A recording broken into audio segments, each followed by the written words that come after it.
सबको जय मसीह की। आइए हम आज एक और अध्ययन में प्रवेश करेंगे। और मैंने आपको बताया है, केवल नहीं परंतु कुछ 10 रास्तों के विषय में मैंने बताया है जहां से हमारा विरोधी शैतान हमारे जीवन में घुसकर नष्ट करने की कोशिश करता है। करीब करीब 10, मैं ये नहीं कह रहा केवल 10, ध्यान रखिएगा। और समय समय पर मैंने उन 10 को आपको अलग अलग तरीकों से बताया है।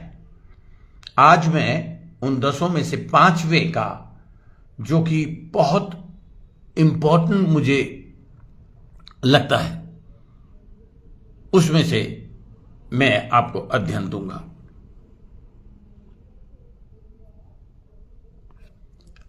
और यह अध्ययन अगर आप सीख लेंगे, अपने जहन में बैठा लेंगे, उसे इस तरीके से याद कर लेंगे कि आप उसे बड़े चौकन्ने होके अपने शत्रु का इन 10 रास्तों में से कोई भी रास्ता अडॉप्ट कर रहा है, और उन सारे रास्तों को मैं आपको धीरे धीरे सिखा रहा हूं। मैंने आपको बताया कि सबसे जो मेजर और मेन मुझे दिखा उन 10 रास्तों में से, वो था कड़वाहट, एक दूसरे के प्रति चिड़चिड़ापन, गुस्सा, विरोध, इंग्लिश में लिखा एनवी, और सबसे खतरनाक हमारे दिमाग में जो जगह बनती है, किसी को कभी माफ ना करना। और मैंने उसमें आपको बताया है कि माफ करने का मतलब है, अगर आप खुद अगर अपने जीवन में चेक करेंगे कि आपने अपने मसीही भाई या मसीही बहन को माफ कर दिया है, तो उस जिस बात के लिए आपने माफ किया है उसका जिक्र आप कभी नहीं करेंगे। मैं आपको ये कह के बता रहा हूं कि मेरे से ये गलती बहुत लंबे समय काल तक होती रही, पर जैसा कि मैंने आपको बताया कि परमेश्वर ने मुझे ये कहा है कि जो कुछ गलतियां तूने करी हैं, कम से कम मेरे लोगों को, मेरे बच्चों को, मेरे पे विश्वास करने वालों को तो बचाने की कोशिश कर। तो आप ये मत देखिए कि मैंने क्या किया। कुछ लोग आपको बताएंगे, कुछ लोग क्रिटिसाइज करने का एक भी मौका नहीं छोड़ते। No problem, we pray for even for them also, हम उनके लिए भी प्रार्थना करते हैं। तो आज हम एक बहुत इंपॉर्टेंट विषय, जिसके लिए मैं बहुत अनुग्रह मांगूंगा परमेश्वर का, जो मुझ पे आए, और मैं बहुत जल्दी से, आधा घंटा मुझे मिला है, तो उसमें मैं आपको अध्ययन दे सकूं, प्रोटेक्ट योर मैरिज। आज हमारे देश में, अविश्वासियों की बात नहीं कर रहा मैं, बेहद और बहुत सारे विश्वासियों की मैरिज टूट चुकी है, डिवोर्स हो चुका है, कुछ की बिल्कुल ऐसे कगार पे है जहां कुछ भी हो सकता है, और कुछ की टूट चुकी है, कुछ की टूटने वाली है। परमेश्वर का वचन या परमेश्वर कभी नहीं चाहता कि हम उस कगार पे पहुंचे। देखिए, मैंने आपको 2 पद बताए हैं जहां से मैं शुरू करूंगा। यूहन्ना 10:10, जहां लिखा है, चोर और किसी काम के लिए, चोर किसी और काम के लिए नहीं, परंतु केवल चोरी करने और घात करने और नष्ट करने को आता है। मैं इसलिए आया कि वे जीवन पाएं और बहुत आयत का जीवन पाएं। ये परमेश्वर की इच्छा है हम विश्वासियों के लिए, इवन अविश्वासियों के लिए भी। बट इस चोर से अगर आप अपने को बचा सकते हैं, देखिए मैं बहुत सालों तक नहीं बचा पाया और उसने इन रास्तों से, इन्हीं 10 रास्तों से आके मुझे चोट पहुंचाई और मैं हारा, गिरा, टूटा। आप अपने आप को बचाइए। आइए हम प्रार्थना करते हैं। हे पिता, मैं अपने आप को, अपने शब्दों को, अपनी जबान, गले और अपनी बोली को, अपनी आवाज को पवित्र आत्मा के हवाले करता हूं। यस, इन सुनने वालों के लिए प्रार्थना करता हूं, आशीष देता हूं कि ना केवल ये सुनने वाले परंतु उस पर चलने वाले बने। एक एक शब्द इनके जहन में याद रहे और जो लोग अपने नोट्स बना रहे हैं ताकि वो बार बार इसका अध्ययन कर सके, उनकी भी सहायता कर, यीशु मसीह के नाम से, आमीन। आइए मैं आपको दूसरा पद आपको बता दूं जो मैं आपको बार बार इस शिक्षा में मेंशन कर रहा हूं। वो पाया जाता है पहले पतरस का 5वां अध्याय का 8वां पद, जो मैं आपके लिए पढ़ने जा रहा हूं। सचेत रहो और जागते रहो, क्योंकि तुम्हारा विरोधी शैतान, सचेत हो और जागते रहो क्योंकि तुम्हारा विरोधी शैतान, नीचे लिखा है इब्लीस, ब्रैकेट में लिखा है, मेरी बाइबल में लिखा है, शायद आपकी बाइबल में ना लिखा हो तो पेंसिल से आप लिख लीजिए। इसलिए मैंने आपसे कहा है कि अपनी बाइबल और पेंसिल साथ लेके बैठें। इब्लीस गरजने वाले सिंह की नाई इस खोज में रहता है कि किसको फाड़ खाए, यानी कि किसके जीवन में तबाही मचा दे। उनमें से एक रास्ता है आपकी पाक और पवित्र शादी। आइए हम इसके अध्ययन करने के लिए मैंने अपने चर्च के मेरे चर्च का नाम है DFC, डेस्टिनी फेथ सेंटर, और पवित्र आत्मा ने मुझे बताया कि यह नाम इसलिए दिया, परमेश्वर ने मुझे इजाजत दी इस नाम को रखने के लिए, because a centrally place upon the earth where we are teaching people faith and by faith they can reach to their destiny. यानी कि एक ऐसी जगह, एक ऐसा सेंटर जहां पर भरोसे के विषय में सिखाया जाता है, ताकि भरोसे को मन में रखते हुए, क्योंकि बिना भरोसे के आप एक्शन नहीं ले सकते, बिलीव नहीं कर सकते, और विदाउट एक्शन आपका भरोसा भी मृतक है। तो वो भरोसा आपको सिखाया जाता है ताकि आप अपने सही मुकाम पर, अपनी डेस्टिनी तक पहुंच सके। आइए मेरे साथ इस अध्ययन को करने के लिए आप मेरे साथ निकालिए,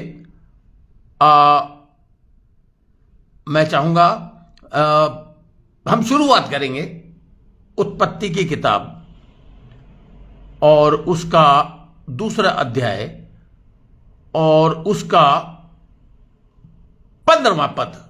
मैं हिंदी में भी आपके लिए पढ़ूंगा और मैं इंग्लिश में भी आपके लिए पढ़ूंगा। मेरे साथ निकालिए उत्पत्ति की किताब, उसका 2 अध्याय और उसका मैं आपके लिए पढ़ने जा रहा हूं। इंग्लिश में मैं बोल देता हूं, वैसे ज्यादातर ये हिंदी की टीचिंग है तो ज्यादातर हिंदी के ही सुनने वाले समझने वाले हैं, लेकिन मैं फिर भी इंग्लिश में बोल देता हूं। Genesis chapter 2 and verse 15। इसको ध्यान से, मैं चाहूं तो बहुत तेजी के साथ भाग सकता हूं, लेकिन मैं तेजी के साथ भागूंगा नहीं। 2:15 में लिखा है, जब यहोवा ने आदम को लेकर अदन की वाटिका में रख दिया। ध्यान से सुनिए, जब आदम को यहोवा परमेश्वर ने आदम को लेकर अदन की वाटिका में रख दिया कि वह उसमें काम करे और उसकी रक्षा करे। मैं बड़ा अप्रिशिएट करता हूं कि यहां हिंदी में बहुत बिल्कुल वो शब्द लिखे गए हैं जो हिब्रू इब्रानी भाषा में इस्तेमाल किए गए। इंग्लिश में लिखा हुआ है and Lord God took the man and put him into the garden of Eden to dress it and to keep it। and इस जगह पर मैं दो शब्दों पर मैं चाहूंगा, जो इंग्लिश की बाइबल लेके बैठे हैं इंग्लिश में भी चेक करें और हिंदी में भी। इंग्लिश में लिखा है टू कीप इट, पहले लिखा है टू ड्रेस इट, और हिंदी में देखिए यहां आप जब तक इन शब्दों को गोले नहीं लगाएंगे आप अपनी बाइबल में, तो आप भूल भी जाएंगे इस टीचिंग को और समझ भी नहीं पाएंगे। देखिए यहां लिखा है जब यहोवा परमेश्वर ने आदम को लेकर अदन की वाटिका में रख दिया कि वह, कौन? आदम। सर्वनाम को हमेशा चेक करना है कि वह आदम उसमें काम करे। इंग्लिश में लिखा है, इंग्लिश में फिर से मैं आपको पढ़ता हूं, ड्रेस इट, ड्रेसिंग आप समझ सकते हैं। काम को अगर आप अंग्रेजी की इस शब्द से समझने की कोशिश करेंगे कि उसकी ड्रेसिंग करे, काम सिर्फ आप नहीं तो आपके दिमाग में आएगा कि काम कैसे, उसकी सिंचाई करे, उसको उस लेवल से आगे के लेवल तक पहुंचाने की कोशिश करे जैसा परमेश्वर ने उसे दिया है। अब देखिए यहां पर दूसरा शब्द इंग्लिश में लिखा टू कीप इट, लेकिन हिंदी में लिखा है उसकी रक्षा करे। यह काम डेफिनेटली, इसमें कोई मैनिपुलेशन नहीं है, इसमें कोई इधर उधर की हेरफेर नहीं की जा रही। एग्जैक्टली जैसा वचन में लिखा है, मुझे पवित्र आत्मा ने, मुझे खुदा के खादिमों ने बिल्कुल ये चीज सिखाई है कि बिल्कुल जरा सा भी मैनिपुलेशन या वचन को इधर उधर से घुमा फिरा के हमें नहीं बताना है। शादी, आप कहेंगे कि शादी का इस गार्डन से क्या लेना देना है? परमेश्वर ने आदम को बनाया। देखिए यहां अगर आप पहले, मेरे पास इतना समय नहीं है कि मैं आपको पहले अध्याय के पहले पद से, जैसे वो परमेश्वर बनाता गया, 6 दिनों तक काम करता गया और हर काम को करके वो कहता गया बहुत अच्छा है। समझने की कोशिश कीजिए, बहुत अच्छा है, और आखिर में उसने कहा बहुत अच्छा है। लेकिन यहां 18वें पद में, जहां हम हैं अभी दूसरे अध्याय के 18वें पद में लिखा है, फिर यहोवा परमेश्वर ने कहा आदम का अकेला रहना अच्छा नहीं है। अभी हव्वा नहीं, ध्यान दीजिए, फिर भी परमेश्वर ने उस आदम को अकेले को रखा अदन वाटिका में ताकि वो उसकी ड्रेसिंग करे, एक्सक्यूज मी, उसको काम करे, उसको जोते बोए काटे और उसको एक दूसरे लेवल पर सिंचाई करके हरा भरा रखे। काम करने का तो मतलब यही है।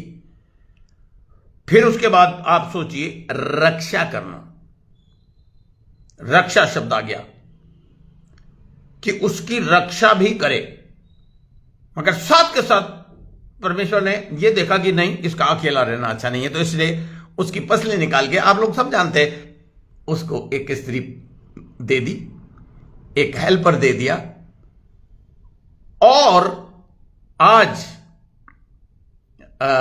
मैं रिपीटेडली ये चीज सिखाता हूं कि कई डिनोमिनेशंस और कई लोग ये बात बोलते हैं कि हव्वा की वजह से पाप आया। मैं बाइबल के हिसाब से बताता हूं, दोनों ही बराबर के जिम्मेदार थे। आज औरतों को प्रचार करने से रोका जाता है कि औरतें प्रचार नहीं कर सकती। ऐसा गलत है, ऐसा करने वाले गलत हैं, क्योंकि परमेश्वर अब लिंग में कोई भेदभाव नहीं करता। नंबर 1। नंबर 2, परमेश्वर ने बार बार सोचिए क्यों परमेश्वर ने कहा, एक ही चीज कही।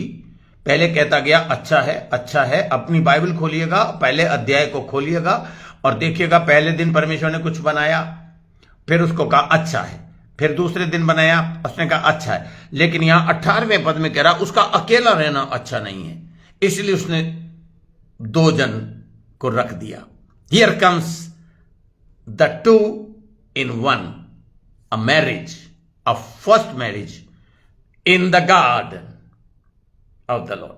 अब देखिए, वहां पर बार बार मैं रिपीटेडली कह रहा हूं, परमेश्वर ने आदम को जिम्मेदारी दी कि तुझे काम भी करना है और इस गार्डन की रक्षा भी करनी है। क्यों?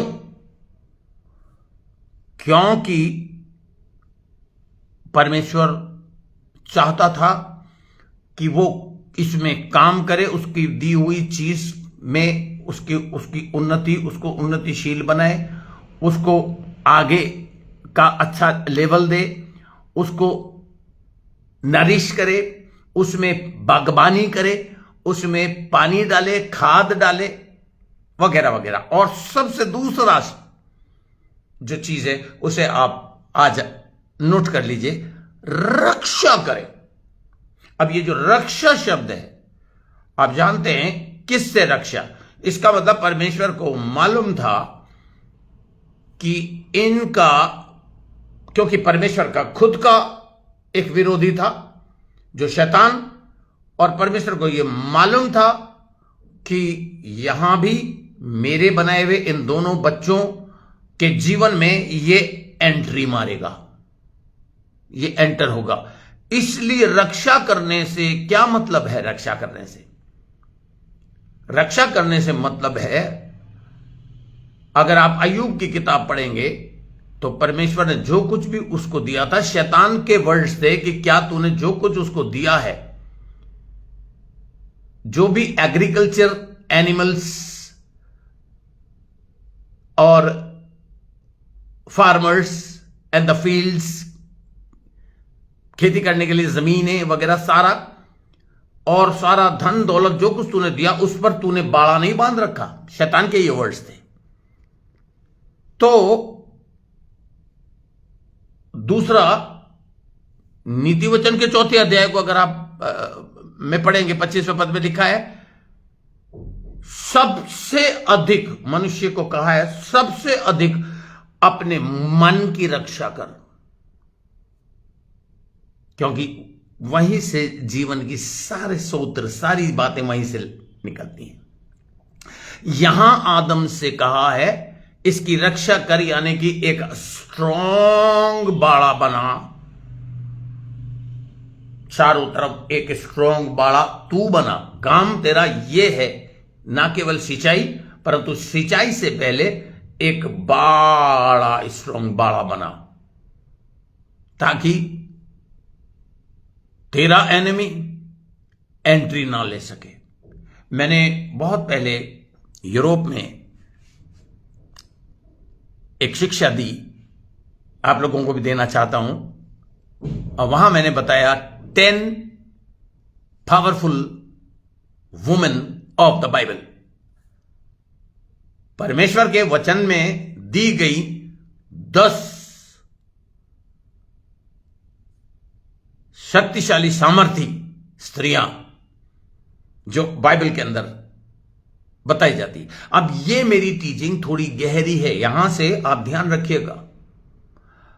आदम was suppose to guard the garden, Eve was suppose to help Adam, उसकी मदद करने के लिए उसको बनाया गया था। और इन दोनों की गलती से पाप इस पृथ्वी पर इंट्रोड्यूस्ड हुआ। इस गार्डन को खूबसूरत बनाने के लिए, अपने रिश्ते को खूबसूरत बनाने के लिए परमेश्वर ने यह जिम्मेदारी इसलिए आदम को सौंपी थी कि उसको यह पता था कि इस जगह पर इनके रिश्ते को तोड़ने के लिए शैतान डेफिनेटली अंदर अपनी एंट्री लेगा। And that was the job of Adam, वो आदम की जिम्मेदारी थी। अब मैं आपको आज थोड़ा सा इसकी रूपरेखा बताऊंगा और उसके बाद मैं आपको क्या कहते हैं धीरे धीरे इसकी थोड़ी गहराई में ले जाऊंगा। यानी कि मैं आपको सोमवार को भी इस अध्ययन को थोड़ा सा दूंगा और सोमवार को ही मैं इसको खत्म करके शुरू करूंगा invest in the life of your kids. अपने बच्चों में किस तरह से आप इन्वेस्ट कर सकते हैं अपने जीवन को।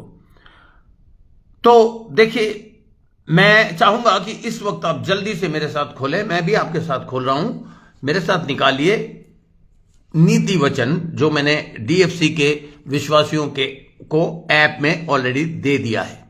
नीति वचन का 24वां अध्याय, मैंने उसको एम्पलीफाइड बाइबल में कैसा लिखा है वो भी मैंने आपको दे दिया है। 24वां अध्याय नीति वचन 19, 20, 21, 22, 23 एंड 24 के अंदर हम पहुंच जाएंगे। और 24वें अध्याय में आज हम बहुत ज्यादा आगे नहीं जाएंगे, बस थोड़ा सा हम इसको मैं आपको अध्ययन दूंगा, उसके बाद मैं मंडे को फिर आपको दिखाऊंगा। यहां पर 24वें अध्याय के 30वें पद को मैं पढ़ रहा हूं। अंडरलाइन कीजिए, आप इसको अंडरलाइन कीजिए। यहां लिखा है मैं आलसी के खेत के पास से और निर्बुद्धि मनुष्य की दाख की बारी के पास से होकर जाता था, तो क्या देखा कि वहां सब कहीं कटीले पेड़ भर गए हैं और वे बिच्छू पेड़ों से। अब ये बिच्छू पेड़ बड़ा खतरनाक पेड़ होता है, यहां तो नैनीताल में तो इसको खाया जाता, इसकी सब्जी बना के, लेकिन अगर इसको टच कर दे आपके, उसका पत्ता अगर आपके हाथ में जरा सा भी लग जाए तो सुबह अगर लगेगा तो शाम तक आपके जलन और खुजली होती रहेगी। It is notable. आपके जीवन में, विवाहित जीवन में मैं खासतौर से कहूंगा, यह सारा टाइप एंड शैडो है। मैं फिर से पढ़ता हूं। तो क्या देखा, 31वां पद, तो क्या देखा कि वहां सब कहीं कटीले पेड़ भर गए हैं और वे बिच्छू पेड़ों से ढंप गई है और उसके पत्थर का बाड़ा, स्ट्रांग मजबूत बाड़ा गिर गया है। तब मैंने देखा, उस पर ध्यानपूर्वक विचार किया। हां, मैंने देखकर शिक्षा प्राप्त की कि छोटी सी नींद, यानी कि लापरवाही, छोटी सी नींद एक और झपकी, थोड़ी देर हाथ पर हाथ रख के लेटे रहना, तब तेरा कंगालपन डाकू की नाई और तेरी घटी हथियारबंद के समान। एक शब्द में गहराई है, अंडरलाइन कीजिए इसको। यस, मैंने इसको आपको एम्पलीफाइड बाइबल में भी, जो लोग इंग्लिश पढ़ सकते हैं, मैं अगली दफा जब आऊंगा, ऑनलाइन आऊंगा, तो आपको हिंदी में भी बताऊंगा। पर इसे आप जरूर इसका अध्ययन करने का मतलब है इसको शुरू से पढ़ना, 24वें अध्याय को। That is a very, very important part. Husbands, खास तौर से, पहले मैंने आपको गार्डन ऑफ ईडन के विषय में बताया कि उसको क्या करना था, मनुष्य का, आदमी का क्या कर्तव्य था। देखिए, ये आप बाइबल से ही सीख सकते हैं, but everything which is written. अब मैं आपको बताना चाहता हूं कि मेरे साथ जल्दी से आप रोमियो की पत्री निकाल लीजिए। रोमियो की पत्री का 15वां अध्याय का मैं आपके लिए 14वां पद पढ़ूंगा। रोमियो की पत्री 15वां अध्याय का चौथा पद, सॉरी 14वां नहीं, चौथा पद पढ़ूंगा, जहां पर के लिखा है, जितनी बातें पहले से लिखी गई हैं वे हमारी शिक्षा के लिए लिखी गई हैं कि हम धीरज और पवित्र शास्त्र की शांति के द्वारा आशा रखें। धीरज, होप, पेशेंस मैंने आपको सिखाया है, एंड फेथ। आमीन। अब इस गार्डन के विषय में जो पास्टर सेन आपको बता रहे हैं, इसका जबरदस्त मीनिंग है, जो मैं आपको धीरे धीरे जैसे जैसे आपके ये टीचिंग समझ में आती जाएगी, मैं आपको आगे ले जाता जाऊंगा, क्योंकि ये बारी is a type and shadow. कुलुस्सियों की पत्री को अगर आप ध्यान से पढ़ेंगे तो उसमें टाइप एंड शेडो का जिक्र है, यानी कि ये किस बात की छाया और प्रतीक है। गार्डन, बारी, जैसे हिंदी में, that is a shadow. Now husbands and wifes, you both, आप दोनों को, पति और पत्नी दोनों को ध्यान में रखना है कि शादी सिर्फ सेक्स करने के लिए नहीं है। पहले मैं भी ऐसा सोचता था, सॉरी, बट मुझे कोई शर्म नहीं आ रही है बताने के लिए। दो जनों को परमेश्वर ने क्यों रखा, उसको किस किस को क्या क्या रिस्पॉन्सिबिलिटी दी, ये आपको खुद स्टडी करना है, क्योंकि शैतान इस हरी भरी वादी में घुस के, उस बाग में घुस के बागबान को सुला के, सुस्त बना के, झपकी दिला के, बहुत से लोग जो क्या कहते हैं, ये देखिए यहां पर जो मैं आपको पढ़ के बता रहा हूं, छोटी सी नींद, एक और झपकी, थोड़ी देर हाथ पर हाथ रख के और लेटे रहना, डे ड्रीम, हल्की सी आंख बंद करके, सुस्त, मतलब यहां सुस्त आदमी जो कुछ कर ही नहीं रहा और दिन में सपने देख रहा है, वो बताने की कोशिश कर रही है ये बाइबल। उसको ये समझ में नहीं आ रहा है कि ऑलरेडी कांटे, already devil spirits and destruction, कांटे और झाड़ियां और बिच्छू, ये सब डिस्ट्रक्शन, क्योंकि देखिए बाइबल में ये लिखा है कि हमें सांप और बिच्छुओं को रौंदने का अधिकार दिया है। कहां था आदम जब शैतान बिनौले क्या कहते हैं, सांप के उस जानवर में, जब जो कि चालाक था, हिंदी में लिखा धूर्त था। परमेश्वर ने कभी कोई धूर्त चीज बनाई नहीं, कनिंग। उसने एक ऐसे जानवर को चुना जो कनिंग था, चतुर था, और उस बाड़े के चारों चक्कर लगाए। मैंने आपको बता दिया था, पहला पत्रस 5वें अध्याय का 8वें पद में लिखा है, शैतान गरजने वाले सिंह की नाई इस फिराक में रहता है किसको फाड़ खाए, यानी कि सब, और उसमें से एक है हमारी शादियां, और शादीशुदा जिंदगी के अंदर वो एंट्री लेने के लिए ढूंढता रहता है कि कैसे कैसे कैसे, और उसमें सबसे अधिक हमें रक्षा करनी है अपने मन की, because he will come in to your marriage to bring the destruction. उसमें बिगाड़ लाने के लिए वो आपके दिमाग से सबसे पहले घुसेगा और कई रास्ते निकालेगा, कई रास्ते, कई लोग। आपको देखना है कि मेरी मैरिज में, मेरे इस बाग बगीचे में जो परमेश्वर ने मुझे बाड़ी दी है, जिसकी रखवाली करने का अधिकार, गार्ड करने का अधिकार मुझे दिया है, जिसको मुझे हमेशा सींचना है कि उसमें कांटे, बिच्छू पेड़ और ये सारी घिनौनी चीजें उसमें ना आ जाएं, वरना नेस्त और नाबूद कर देगा। मैं आपको सिखाने वाला हूं। देखिए आगे चल के मैं आपको थोड़ा सा और, मैंने एक वर्ष आपको भेजा है, एक सब उपदेशक में देखिए यहां पर परमेश्वर ने कहा है, यहां पर 18वें पद में, तीसरे अध्याय के 18वें पद में कहा है कि आदम का अकेला रहना अच्छा नहीं है।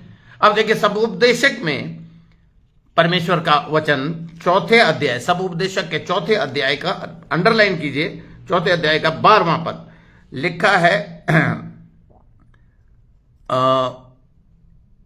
चौथे का मैं चाहता हूं 9वें पद से पढ़े, 9वें पद से, मैंने भी यहां अंडरलाइन कर रखा है इसलिए मैं, लिखा है 1 से 2 अच्छे हैं क्योंकि उनके परिश्रम का फल अच्छा मिलता है, क्योंकि यदि उनमें से एक गिरे तो दूसरा उसको उठाएगा, परंतु हाय उस पर जो अकेला होकर गिरे और उसका कोई उठाने वाला ना हो।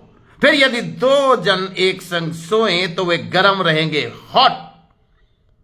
हॉट एंड पावरफुल, परंतु कोई अकेला क्यों कर गर्म हो सकता है? यदि कोई अकेले पर प्रबल हो तो हो, परंतु 2 उसका सामना कर सकेंगे। हालेलुया। जो डोरी 3 तागों से बटी हो वो जल्दी नहीं टूटती। 3, अब नंबर आ गया यहां पे 3, नंबर 3। इलेक्ट्रिकल वायर में आपने देखा होगा, एक नेगेटिव होती है, एक पॉजिटिव होती है, एक अर्थ होती है। जो डोरी 3 धागों से बनी हुई हो, बटी हुई हो, वो जल्दी से एक को खट से काट देंगे, तोड़ देंगे। लेकिन 3, why 3? Why God is talking about this?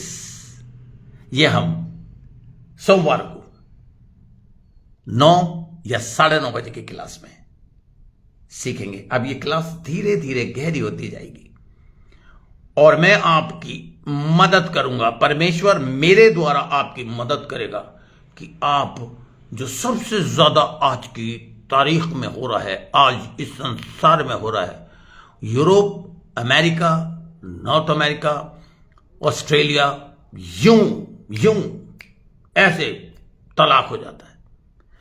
तलाक की नौबत लाने की जो स्ट्रेटेजी है शैतान की, वो मैं आपको सिखाऊंगा। हे पिता परमेश्वर, मैं तेरा धन्यवाद करता हूं कि तूने मुझे इस्तेमाल किया। मैं ये प्रार्थना करता हूं कि इन्होंने अगर नोट्स नहीं लिए हैं तो प्रभु इस को बार बार सुने और लिखें, ताकि जो शादीशुदा है वो अपनी शादीशुदा जिंदगी को बचा सकें,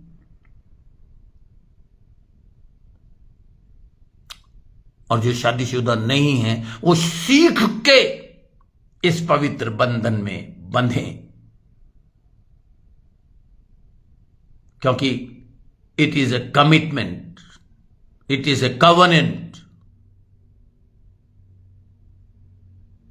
ताकि ये अपनी शादी में ना अडल्ट्री करे, ना फॉर्निकेशन को जगा दे। यीशु मसीह के सामर्थ्य और शक्तिशाली नाम से आमीन। वेल, सोमवार को मिलेंगे। कल चर्च है 2 बजे, ठीक 2 बजे, और बहुत ही विश्वासी लोग, मुझे मालूम है कि बड़ी जब आप चर्च आए सबसे पहले अपनी बाइबल उठाएं। ये आपका जबरदस्त हथियार है। अभी भी आप चाहें तो मेरे साथ अपनी बाइबल उठा लीजिए। मैं 1 मिनट का टाइम दे रहा हूं, मैं जरा 5 मिनट वो ओवर चला गया हूं। लेकिन अपनी बाइबल, मैं क्यों कहता हूं चर्च में आप अपनी बाइबल लाने के लिए, अपनी बाइबल हाथ में लीजिए। अगर आपके पास बाइबल नहीं है तो कोई फायदा नहीं। फोन डेड हो जाता है, बैटरी डेड हो जाती है, चलते चलते एक समय आता है डेड हो जाता है। अगर कुछ डेड नहीं होता तो वो ये है जो कभी डेड नहीं होता। और मैं आपको बताऊं शैतान को नर्वस करने का, आइए आज ये कीड़ा इस फिराक में रह रहा है कि किसकी शादी को तोड़ दे। मैंने बड़ी गहरी बात आपको शुरुआत कर दी है सिखाने की। अब इस कीड़े को नर्वस करने का तरीका बता रहा हूं। उठा लीजिए बाइबल अपने हाथों में। जिस बच्चे के पास जिस लड़की के पास बाइबल नहीं है मुझे बताइए, मैं आपके लिए हिंदी बाइबल लाऊंगा अगले संडे, बट आपके पास अपनी बाइबल होनी चाहिए। अब देखिए तरीका शैतान को थर थर कपाने का। तैयार है आप? हाथ में ले ली बाइबल आपने, अब हिलाइए बाइबल, हिलाइए, ऐसे करके हिलाइए बाइबल को, हिलाइए, शाबाश, हिलाइए और बोलिए, शैतान हमारा विरोधी, हमारा दुश्मन, हम इस पर भरोसा रखते हैं, हम इस पे खड़े हैं। ये हमारे जीवन का सबसे मुख्य हिस्सा है। हिलाइए, हिलाइए। नर्वस हो रहा है, वो भाग रहा है, शैतान आपके घरों से भाग रहा है, आपके जीवनों से भाग रहा है, नर्वस हो गया, उसको दिखाइए ये दैट इज दो धारी तलवार जिससे हम मुकाबला करेंगे तेरा। दो धारी का भी मैंने सीक्रेट आपको बताया, अगर भूल गए तो फिर से सीखिए, और बिल्कुल भूल गए तो मुझसे पूछिए, मुझे कॉल करके। दो धारी, वाइट डबल एज सोर्ड, इसको लिखा गया है इफिसियों की पत्री के 6 अध्याय में। क्यों लिखा गया है? पर अभी फिलहाल हिलाइए, आज रात को सोने से पहले उसे नर्वस करिए, क्योंकि शैतान की ताकतें, उसका प्रधान, उसका अधिकारी, उसका हाकिम, उसकी दुष्टता की सेना, उसके जैसे आप हिलाएंगे ना, ये शैतान, this is the word of God on which we stand, और तू हमें हिला नहीं सकता। एक गाना है ना, I shall not be move, I shall not be move. ये मैं डगमगाऊंगा नहीं, किस पे?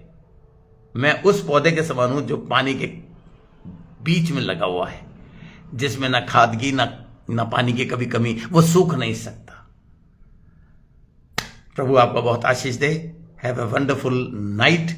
आज रात को चैन से सोइए। शैतान को नर्वस कर दिया आपने बाइबल हिला के, इसलिए बाइबल की चर्च में अब पति अपनी बाइबल लाएगा, पत्नी अपनी बाइबल लाएगी, बच्चे अपनी बाइबल लाएगा। इस टेलीफोन को छोड़ दीजिए आप। क्या होगा अगर ये डेड हो गया और ये फोन आपको डिस्टर्ब करेगा, बार बार कॉलिंग आएगी, बार बार मैसेजेस आएंगे, टिंग, आपका ध्यान बटेगा। कोई ऐसी चीज, इसको स्विच ऑफ करके, कल प्रतीक आपको इब्रानियों की पत्री में से और आगे ले जाएगा। सो प्रभु आपको आशीष, बुद्धि और ज्ञान दे। प्रभु आशीष दे। God bless you. Good night.